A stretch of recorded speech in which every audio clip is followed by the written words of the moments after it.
Every time I wake to the monitors beeping, I count them 27 missed calls. Not from my mother. From the man who erased my childhood. I can't speak. My left shoulder dislocated, blood seeping from my temple, but the smartwatch on my wrist has sent something he never anticipated. My GPS just opened a black box. The route, the speed, the moment he broke down my door, everything streaming live to my team, and when he whispered, "Nobody will believe you," sirens were already wailing at the end of the street. That night, I understood some people think they're invisible until their location lights up the map. My name is Tessa Langford, and I'm counting ceiling tiles in the main medical center emergency room when consciousness fully returns. Fluorescent light stabs through my left eye. My shoulder throbs wrong, disconnected, floating somewhere it shouldn't be. When I try to swallow, my throat catches on swollen tissue, and I taste copper where my teeth cut into my cheek. The phone on the bedside table is cracked spiderweb style, but the screen still glows. 27 missed calls, Roy. Each notification timestamp tells its own story. 2:13 a.m., 2:14 a.m., 2:14 again, 2:15. The calls came in clusters, desperate bursts like someone trying to smother a fire before it spreads. My right hand, the one that still works, reaches for the plastic cup of water. Ice chips rattle against my split lip. The nurse said something about a concussion protocol, about keeping me for observation, but her words swim together with the morphine drip's soft clicking. What matters is the phone. What matters is those 27 attempts to reach me while I was unconscious, while he thought he could still control the narrative. The door clicks open. Jade McKinley fills the frame in her ARG-7 tactical pants and civilian hoodie, her dark skin still flushed from the cold outside. She's holding my smartwatch like evidence, which I suppose it is now. "So, your vitals spiked at 2:07, she says, setting the watch on the rolling tray. "Heart rate 160. Impact detection triggered. GPS sharing went live. We got the SOS ping at 2:09. She pulls the visitor's chair close, and I smell winter on her jacket pine and diesel exhaust. "The whole team saw your location in real time. Barnes and Mitchell were 8 minutes out. Portland PD got there in 12. I want to ask about my mother, but my voice comes out sandpaper and whisper. "Where is she?" "Safe. Gave her statement. She's—" Jade pauses, choosing words. "She's with victim services." The watch face is cracked but functional. I can see the notification log, ARG-7 emergency response activated. Location sharing to 5 team members. Audio recording enabled. Everything archived. Everything witnessed. "The background tracking was running the whole time," Jade continues. "We have his route from Duluth. Every stop. The hardware store where he bought zip ties at 11:43 p.m. The rest stop in Freeport where he sat for 20 minutes, probably working up the courage or waiting for the alcohol to hit right. My good hand finds the watch, fingers tracing its damaged surface. This small device, this thing I wear for training metrics and navigation assistance, became my witness. When my voice failed, when my strength gave out, it spoke for me in coordinates and timestamps. "He didn't know about the geofence," I rasp. "No. The moment his phone crossed into your building's perimeter, we got flagged. The tracker he put on your car last month. We've been monitoring it, letting him think he was clever." Jade's expression hardens. "He called you 27 times trying to override the emergency broadcast, thinking if your phone was busy, it couldn't send alerts. Old school thinking." The hospital room smells like industrial disinfectant and floor wax. Outside, I hear the squeak of gurney wheels, the distant chime of elevators, normal sounds of a Tuesday morning. No, Wednesday now. I lost hours. Why 27? I ask, though I already know. Panic. He realized the trap was closing. Each call was him trying to plug a leak in a dam that had already burst. Jade leans forward. "Tessa, we have everything. The B&E, the assault, the interstate stalking. The audio caught him saying your name, caught the sound of the door breaking, caught— I know what it caught." I close my eyes, but behind my lids, I see his face in my doorway, Smell the whiskey sweat. Feel his contractor's hands that once fixed our roof, that my mother trusted reaching for my throat. But stronger than that memory is the soft blue pulse of GPS doing its job, broadcasting my truth faster than his fists could silence it. Before Roy, before the 27 calls, before I learned to sleep with my back to the wall, there was Lake Superior and my father teaching me to read wind patterns on water. Evan Langford worked the tugboats out of Duluth Harbor, gone 2 weeks, home for 1. When he was home, he belonged to us completely. He'd wake me at 5:30 and we'd drive to the shore with thermos coffee and gas station donuts, watching freighters emerge from fog like floating cities. He taught me practical things: how to tie a bowline knot, how to build a fire in wet conditions, how to gauge weather by the color of clouds. Never turn your back on the lake when she's angry, he'd say, watching November waves crash against the pier. Respect what's stronger than you, but don't let fear make you small. I was 12 when the ice storm hit. March in Minnesota can't decide what season it wants to be, and that year it chose violence. Dad's tug was bringing in a cargo vessel when the fog rolled in thick as wool. The ice had been breaking up all week, massive sheets grinding against each other, creating a maze of frozen edges sharp enough to tear steel. The Coast Guard report used words like catastrophic hull breach and water temperature incompatible with survival. They searched for 3 days, found 2 other crew members, never found Dad. Mom stood on the shore until hypothermia made her knees buckle, until Uncle Pete physically carried her to his truck. After that, our house went quiet. Not peaceful quiet, the kind that feels like held breath. Mom moved through rooms like a ghost haunting her own life. She'd stand at the kitchen sink, dishes forgotten, staring at nothing. Bills piled up on the hallway table. The furnace needed repair, but she couldn't bear to call someone. The doorbell became our enemy. Every ring might be more bad news. I learned to cook from YouTube videos, keeping the volume low. Learned to forge her signature on permission slips. Learned to walk softer, breathe quieter, become smaller so my existence wouldn't remind her of everything we'd lost. The refrigerator hummed, the clock ticked, the house settled into its bones, and we settled into grief. By winter, I was doing our laundry at the coin-op down the street, hauling bags on the bus because Mom couldn't face the neighbors' sympathy. I'd layer 3 sweaters instead of asking her to call about the furnace. When teachers asked about my parents at conferences, I'd say Mom was working, Dad was traveling. Technically true. The silence was the worst part. Dad had filled our house with stories, with laughter that bounced off walls, with Sunday morning pancakes shaped like fish. Now even my footsteps seemed too loud. I practiced walking on the edges of stairs where they wouldn't creak, opening cabinets in slow motion so hinges wouldn't squeak. Mom survived by shrinking her world to the size of her bedroom. I survived by becoming invisible, self-sufficient, a 14-year-old ghost keeping the machinery of our life running while she grieved. The guidance counselor at school called it parentification. I called it Tuesday. Some nights, I'd sit by my window watching the distant lights of ships on the lake, remembering Dad's voice. Don't let fear make you small. But I was already shrinking, already learning that love could leave you hollowed out, that safety could vanish in fog, that sometimes the best you could do was hold very still and hope nothing else broke.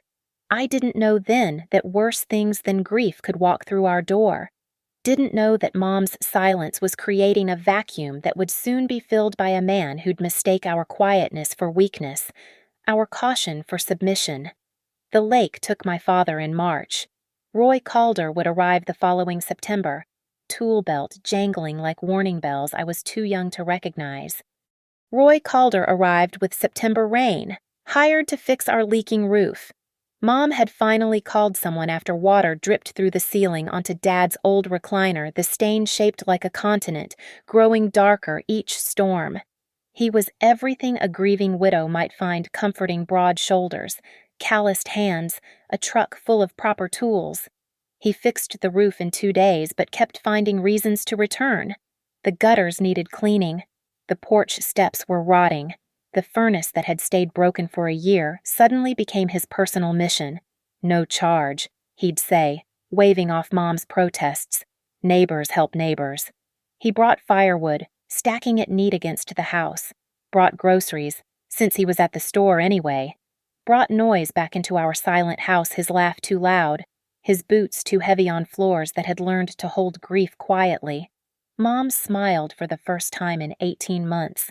I should have been happy. The proposal came at Christmas, barely 3 months after he'd first climbed our roof. He gave me a silver necklace first, before turning to Mom. "Want you to know I'm not just marrying your mother," he said, fastening the chain around my neck. His fingers were warm against my nape. "I'm joining a family." The necklace felt like a collar from day one. After the wedding small, just us and 2 witnesses at City Hall, the rules began. Not announced, just suddenly there. My bedroom door wouldn't close completely. He'd fixed it so it stayed open a crack. "Safety," he said. In case of fire. He installed a household budget app on Mom's phone, on mine. Every purchase tracked, every dollar questioned. "Just being smart about money," he'd say, reviewing our grocery receipts at dinner. That's how families stay strong. I'd been accepted to a young writer's workshop that summer, won a scholarship that covered everything. The acceptance letter disappeared from the kitchen counter. When I asked, Roy said he'd never seen it. When I called the program, they said someone had declined on my behalf. "Writing's a nice hobby," he told me that night. "But you need real skills." I talked to a buddy at Shoreline Institute. They have a medical administration program. Practical, steady work. Mom sat across the table, studying her hands. My senior year became a negotiation I always lost. Drama club met too late. The school newspaper was a waste of time. My friend Sarah's house wasn't a good influence. Every restriction came wrapped in concern. In logic that sounded reasonable if you didn't look too close. "I'm doing this because I care," he'd say. "Your dad's not here to guide you. Someone has to step up." Using Dad's absence like that, it was a special kind of cruelty. The day I turned 18, he'd already enrolled me at Shoreline, already set up a job at his friend's medical office. "You'll live here. Save money," he announced. "Give your paychecks to me. I'll manage them for you. By 25, you'll have a real nest egg." I looked at Mom. She was folding napkins into perfect squares, smaller and smaller. "That's not," I started. "Not what?" His voice stayed pleasant, but his knuckles went white around his coffee mug. "Not generous, not looking out for you." The silence stretched. Mom kept folding. That night, I heard them through the wall, her voice, pleading and small, his, measured and firm. "She needs structure, Marianne. You've been too soft. That's why she's ungrateful." I started researching military programs on library computers, clearing the browser history after each session. The Atlantic Response Group wasn't military exactly, but they offered training, housing, a way out. Their recruiter came to schools looking for people with what they called situational awareness and resilience. I had both. Roy had taught me situational awareness. I always knew where he was in the house, could identify his mood by his footsteps. And resilience, I'd been practicing that since Dad died. The silver necklace he'd given me turned my neck green. I kept wearing it, knowing he checked. But underneath it, I was already gone, already building my escape route in careful, silent steps.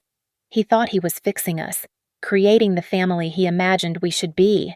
But fixing and controlling look identical from the outside, and by the time most people notice the difference, they're already trapped in the walls someone else has built around them. I left on a Tuesday morning in June, wearing the medical administration polo shirt Roy had bought me, carrying the lunch he'd watched me pack. I kissed Mom's cheek, nodded when Roy reminded me about my 4:30 p.m. shift at the medical office. Then I walked to the bus stop, rode past my exit, and kept going to the ARG-7 recruitment center in Portsmouth. The recruiter, a woman with burn scars along her jaw, looked at my application. "Says here you're supposed to start at Shoreline Institute today." Plans changed. She studied me the bruise yellow remnants under my makeup where I'd walked into a door frame Roy had been mopping. The floor was wet. Accidents happen. Emergency contact, none. Parents, I'm 18. She pushed a different form across the desk. ARG-7 isn't military, but we run like we are. Physical training at 5A, tactical medical courses, water rescue, high-angle rope work, crisis response. Some people wash out in the first week. I won't. And I didn't. The first morning, when Instructor Vega barked us awake at 4:30 a.m., my body was already conditioned to hypervigilance. While others struggled with the discipline, I found freedom in it. These rules made sense. They served a purpose beyond control. When someone yelled here, it was to be heard over helicopter rotors, not to make you small. Jade McKinley bunked across from me, 6 feet of Detroit attitude who'd joined to escape her own ghosts. First week, she hated me. You move too quiet, she said, like you're apologizing for existing. Sorry. See that? Stop that. We were paired for water rescue training. She was stronger, but I could hold my breath longer, stay calmer in dark water. Lake Superior had taught me that. By week 3, we were inseparable. She taught me to take up space, to walk like I deserved the ground under my feet. I taught her patience, how to read micro-expressions, how to know when someone's about to escalate. Captain Armand Vega ran our unit with precision that never felt personal. Langford, he'd say during tactical drills, "You're thinking too much. Trust your training." He never asked about my past, but sometimes I caught him watching, recognizing something. "You're good at anticipating danger," he told me after a particularly complex response scenario. "That's useful. But remember here, you're not alone. You call for backup. Always." 6 months in, I had muscle where I'd been soft, calluses where I'd been careful, my own bank account, a room I could lock from the inside. I called Mom every Sunday at 2 p.m., keeping it brief, keeping it surface. "Roy asks about you," she'd say. "I'm fine." He says the medical office would still, "I'm fine, Mom." Portland became home base after graduation. ARG-7 kept a response unit there, and I found a studio apartment with windows facing the harbor. Not Lake Superior, but water nonetheless. I hung no pictures, bought minimal furniture, kept possessions light, old habits. But slowly, life crept in. A coffee shop where they knew my order, a used bookstore where the owner saved mysteries for me. Jade crashed on my couch between deployments, filling my quiet space with her music, her laughter, her aggressive care. "You know what your problem is," she said one night, painting my toenails electric blue against my protests. "You're still living like you're about to run, like this is temporary. Isn't everything?" "No, Tess. Some things you're allowed to keep." I was learning that. Learning to sign leases, to buy furniture that couldn't fit in one carload, to give my real address to people who mattered. The silver necklace Roy gave me lived in a drawer, tarnishing. I bought my own jewelry, now a simple watch that tracked my vitals, connected to my team. 2 years into my new life. I could deadlift my body weight, treat a gunshot wound, navigate by stars. I could sleep without checking door locks 3 times. Almost. But Sunday calls with Mom grew shorter. Roy's voice in the background grew louder. And sometimes, packages arrived with no return address photos of my childhood home, medical administration brochures, a silver necklace identical to the one I'd hidden. He was reminding me you can leave, but you can't disappear, not from family. He was wrong about that, too. The first email arrived on a Thursday in November, 3 years after I'd left. No subject line, no text, just an attachment a photo of the old woodshed behind our Duluth house, spray-painted with a red X. I deleted it, reported it as spam, told myself it meant nothing. 2 days later, I found a cigarette butt under my 3rd-floor window, Marlboro Red. Roy's brand. The building had security cameras, but the footage showed nothing, just the empty alley at 3:14 a.m., then the cigarette appearing in the next frame at 3:15 a.m. "Could be anyone's," Jade said when I showed her. But she helped me install a motion sensor that would ping my phone. The calls started in December. Unknown numbers, always between 2 and 4 a.m. When I answered, just breathing. Sometimes country music played faintly the same station Roy kept on in his truck. I changed my number. The calls found me anyway. Then came the packages.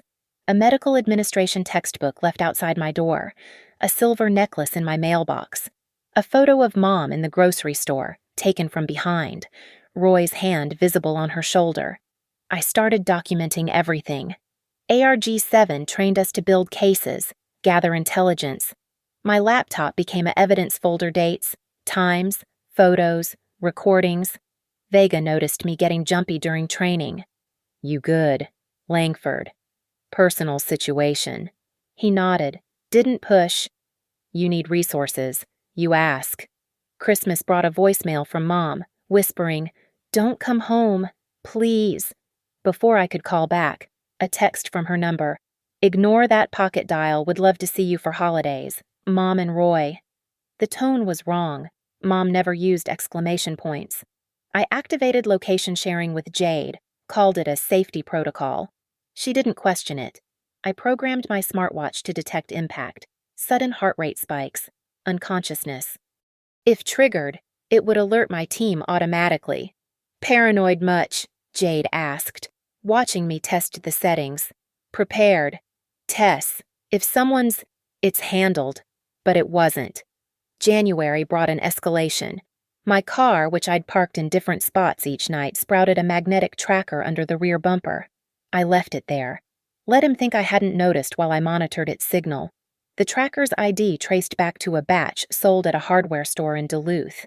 I installed a geofence around my apartment building, my workplace, the coffee shop I frequented.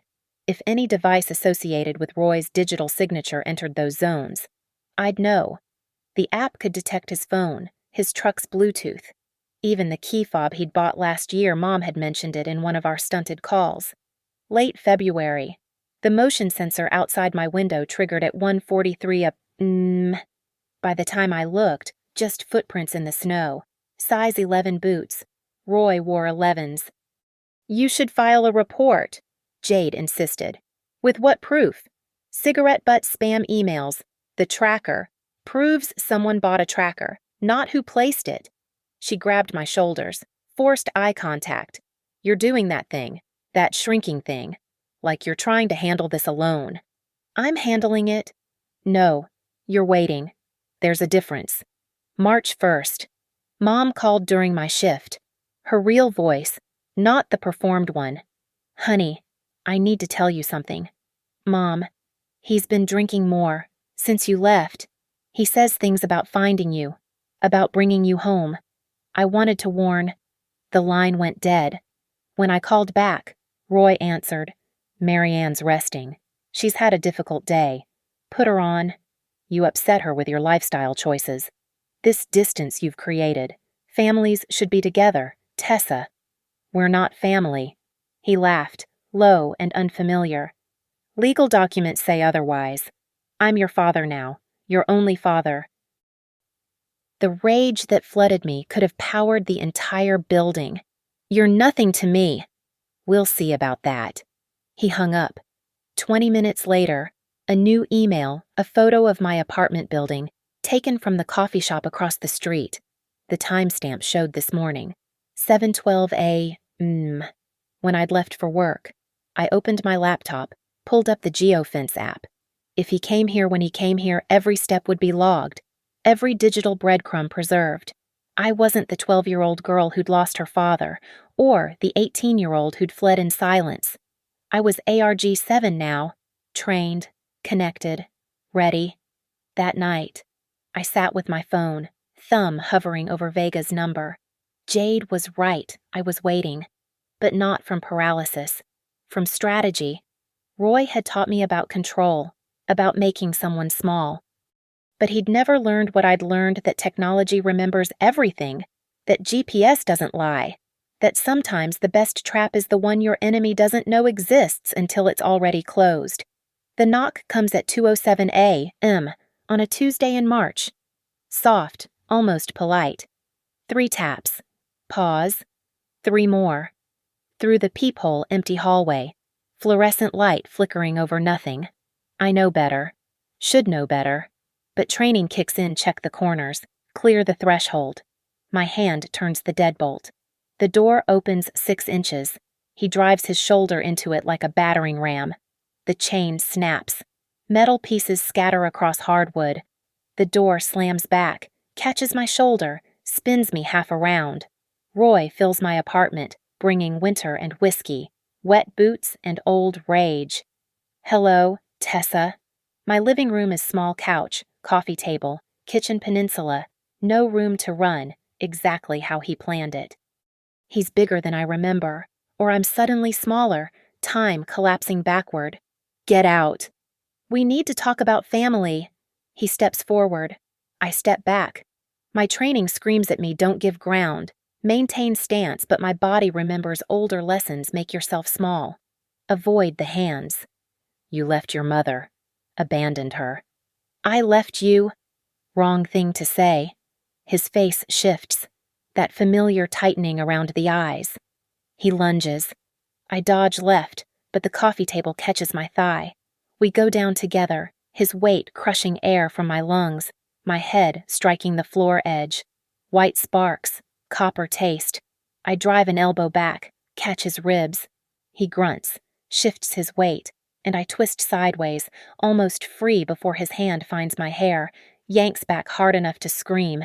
You always were difficult. My right palm strikes his nose textbook ARG-7 defensive tactics. Blood spurts. He roars, releases my hair to grab his face. I scramble toward the kitchen, toward the knife block, but he tackles me from behind.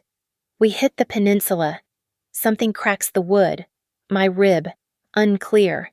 His forearm comes around my throat, a chokehold I've practiced escaping 100 times, but training assumes your opponent doesn't know your trauma, doesn't whisper, just like old times in your ear. I go liquid. Muscle memory older than ARG-7, older than strength. Playing dead. He loosens slightly, thinking he's won. I slam my head back, catch his mouth, drive my heel into his instep, throw my weight sideways. We crash into the wall, picture frames shattering. Ungrateful. He pins my left arm up behind me, too high, wrong angle. My shoulder makes a sound like stepping on wet gravel. Dislocated. The pain whites out everything for 2 seconds. When vision returns, I'm on the floor, left arm useless, his knee on my chest. His hands find my throat. Thumbs press into the windpipe. Precise pressure. Nobody walks away from family, he says. Black edges creep into my vision. My right hand scrambles across the floor, finds only broken glass. My watch. The watch buzzes against my wrist. Impact detected. Heart rate critical. SOS activating. You think you're strong now. His face is too close. Breath hot and sour. You're nothing. A runaway playing soldier. I can't speak. Can't breathe. But my watch can. It's screaming silently to Jade, to Barnes, to Mitchell, to Vega. Broadcasting my GPS coordinates. My failing vitals, the ambient sound of Roy's voice saying my name. Through the closing tunnel of my vision, I see her in the doorway. Mom, still in her nightgown, car keys in hand, face hollow with a decision finally made. She drove here, followed him here. She sees me under his hands, sees what he is, what he's always been, just magnified now beyond denial. Her mouth opens, but no sound emerges. She stands frozen, keys cutting into her palm. Marianne, Roy says without looking back. Wait in the car. The moment stretches. Mom's eyes meet mine. In them, I see every meal she served in silence, every bruise she didn't acknowledge, every time she chose survival over protection. My watch buzzes again. Emergency response dispatched. Roy feels it too. The vibration against his knee. Looks down. Sees the screen location shared with emergency contacts. Recording in progress. What? His grip loosens for 1 second. 1 second is all I need. I drive my right knee up into his groin, buck my hips, roll hard left despite the screaming shoulder. He falls sideways. I keep rolling, under the coffee table, toward the door where Mom still stands. Behind us, Roy struggles to his feet, cursing. But through the window comes the sound he didn't plan for: sirens. Multiple sirens. Getting louder. The watch kept its promise. 27 missed calls couldn't silence it. My location blazes across 5 screens. Impossible to hide. Impossible to deny. The GPS doesn't lie. And tonight, finally, neither do we. The technology works faster than violence. While Roy's hands were around my throat, my watch was building a case that no lawyer could dismiss. At 2:07 a.m., impact detection triggered when my head hit the floor. The accelerometer registered a force of 3.2 Gs consistent with assault, not accident. Heart rate spiked from resting 68 to 142 in 4 seconds. The GPS placed me inside my apartment, not moving, while the gyroscope showed rapid orientation changes a body being thrown. At 2:09 a.m., the SOS protocol activated. 5 ARG-7 phones lit up simultaneously. Jade, already awake from insomnia, saw my location pin drop on her screen. Barnes and Mitchell, playing cards 3 miles away, grabbed their keys.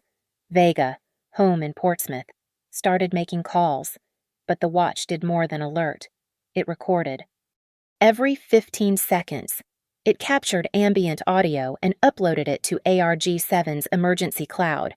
Roy's voice saying, "Nobody walks away from family" at 2:11 a.m. The sound of breaking glass at 2:12.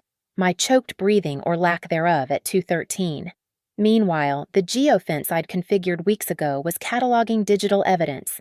At 11:43 p.m., Roy's phone entered the hardware store parking lot in Freeport, the same store where the tracker on my car was purchased. At 12:21 a.m., his truck's Bluetooth connected briefly to a rest stop Wi-Fi network. The digital breadcrumbs formed a line from Duluth to Portland, each ping time-stamped and logged. The tracker he'd placed on my car became evidence against him. It showed my vehicle stationary for 6 hours. I was home, not expecting him. Premeditation established. At 1:47 a.m., building security cameras caught him trying my door handle first, testing if it was unlocked. When it wasn't, he walked away, returning 20 minutes later with something in his hand, possibly the tool he used to break the chain. The footage auto-saved to the building's cloud server.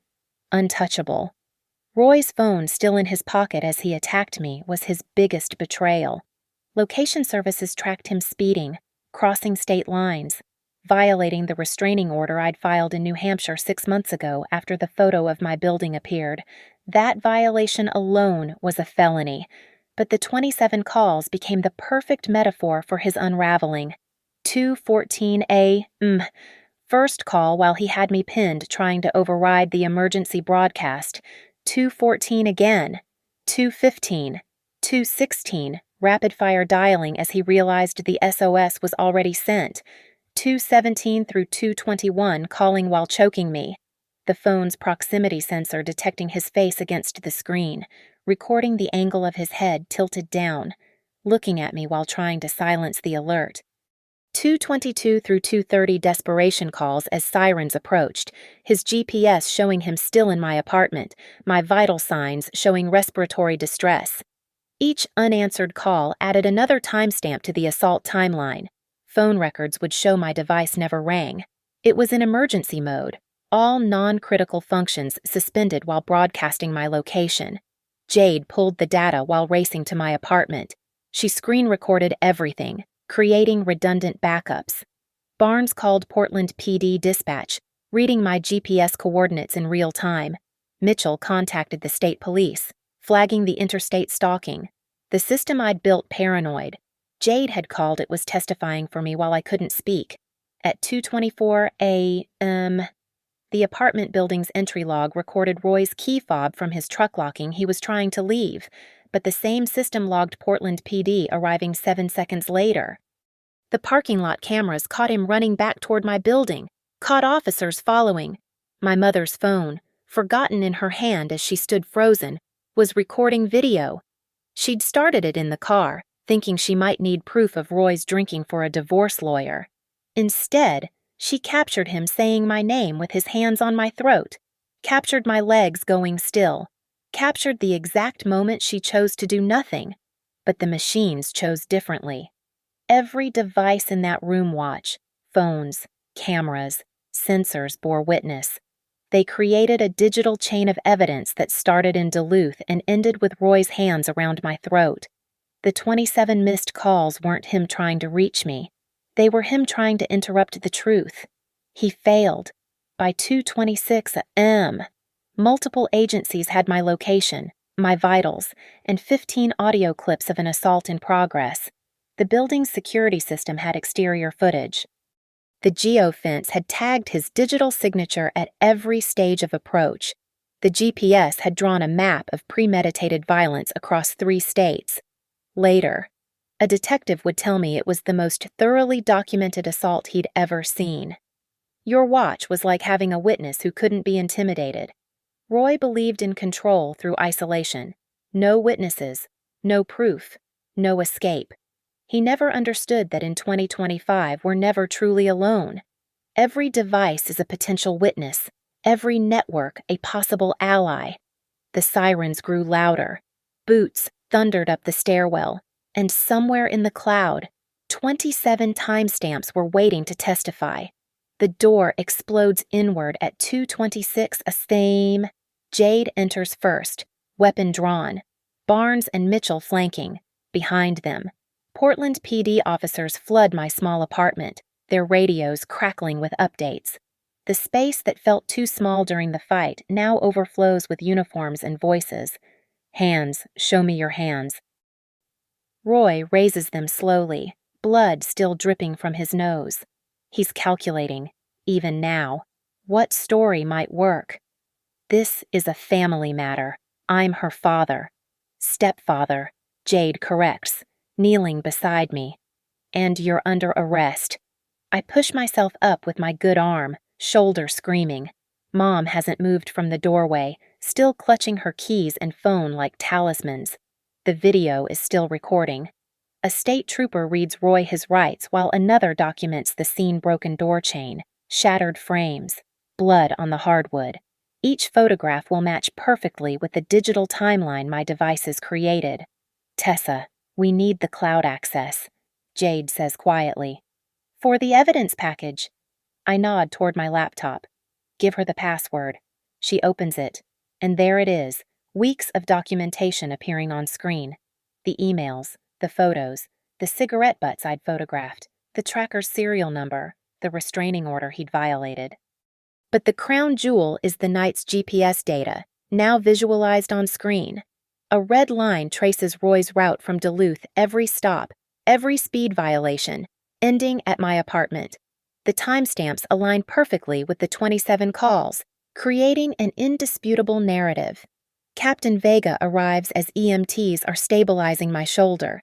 He surveys the scene, then looks at the laptop screen where the evidence streams in real time. Langford, he says, this is thorough. Learned from the best. Roy watches from where he's cuffed, comprehension dawning. You set me up. No. I stand carefully, supported by Jade.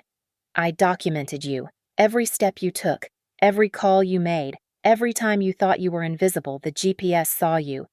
The officer by the door holds up an evidence bag containing Roy's phone. Sir, we'll need your passcode. I want a lawyer. That's your right, the detective says. But the phone's already evidence. The carrier will provide records with a warrant. The GPS data is already captured. Your truck's black box recorded the entire drive. Even if you stayed silent forever, the machines already told us everything. I watch understanding finally reach him. He'd operated on old rules. No witnesses meant no crime. Family matters stayed private. Control happened in shadows. But shadows don't exist in a world of ambient computing. where every device has a memory and every network leaves a trace. Mom finally speaks, her voice barely audible. "I'm sorry, Tessa." "I know. I should have. You're here now. The EMTs want to transport me, but I insist on watching. I need to see this end." At 2:31 a.m., they lead Roy out. The man who specialized in making me small looks diminished himself, shuffling between officers, his control evaporated. The last thing he says, "Family doesn't do this." "You're right," I tell him. "They don't." The apartment empties slowly. Crime scene tape goes up. Jade helps me to the ambulance, Mom following in her own car. As we pull away, I check my phone already. There are messages from the team, from Vega, from people who saw my SOS and responded. At the hospital, while they reset my shoulder, the detective shows me the evidence package Jade compiled. It's beautiful in its completeness. Every digital breadcrumb tells the same story: a man who thought he could reclaim control through violence, undone by the very technology he'd dismissed. With all this, the detective says, he's looking at federal charges: interstate stalking, violating a protection order, assault, breaking and entering. The GPS data alone puts him away for years. Later, much later, after the morphine and the statements and the paperwork, Jade sits beside my hospital bed.